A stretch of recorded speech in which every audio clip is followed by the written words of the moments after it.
Hello friends, welcome to my channel Aditi's kitchen. Friends, আজ আমি আপনাদের সাথে শেয়ার করব একটি নিরামিষ তরকারি রেসিপিটি দেখার জন্য প্রথম থেকে শেষ পর্যন্ত আমার সাথেই থাকুন। এখানে আমি লাউগুলো এতটুকু সাইজ করে কেটে নিয়েছি। এবার আমি সবগুলো সবজি অ্যাড করে নেব। এখানে আমি পটল, কাঁকরোল, বেগুন, বরবটি, আলু এবং ডাঁটা দিয়ে তরকারিটি রান্না করব।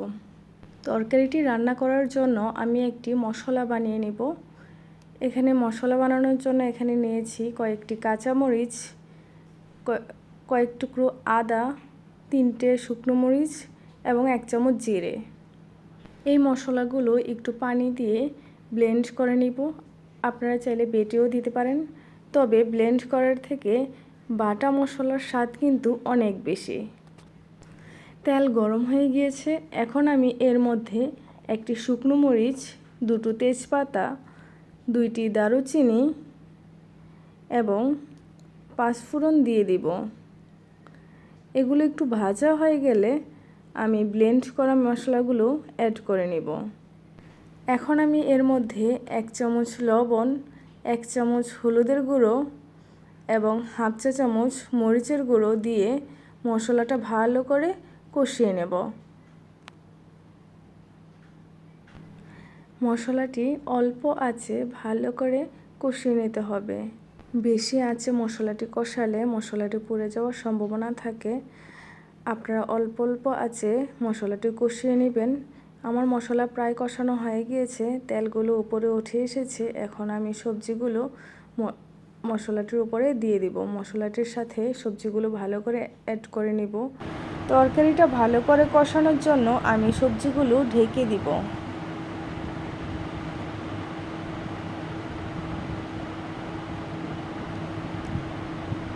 ঢাকনা উঠিয়ে দেখব যে এগুলো সিদ্ধ হয়েছে কিনা। তরকারিটার মধ্যে আমি কোনো পানি অ্যাড করব না। তরকারিটা ভালো করে ঢেকে কষিয়ে রান্না করব। এভাবে রান্না করলে কিন্তু তরকারিটা খেতে বেশ মজার লাগবে। দেখতেই পাচ্ছেন আমার এই তরকারিটার থেকে কতটা পানি বেরিয়ে এসেছে। এখন আমি এই পানির মধ্যেই তরকারিটা ভালো করে যাতে সেদ্ধ হয়ে যায় এজন্য ঢাকনা দিয়ে ঢেকে তরকারিটা রান্না করব। সবগুলো সবজি সেদ্ধ হয়ে গিয়েছে।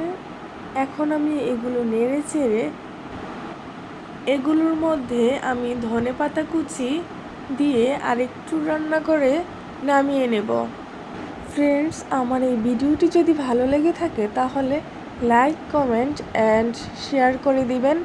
আর এমন নতুন নতুন ভিডিও পেতে বেল আইকনে ক্লিক করে দিবেন। আর আমার চ্যানেলটি সাবস্ক্রাইব করে আমার পাশেই থাকুন। ধন্যবাদ।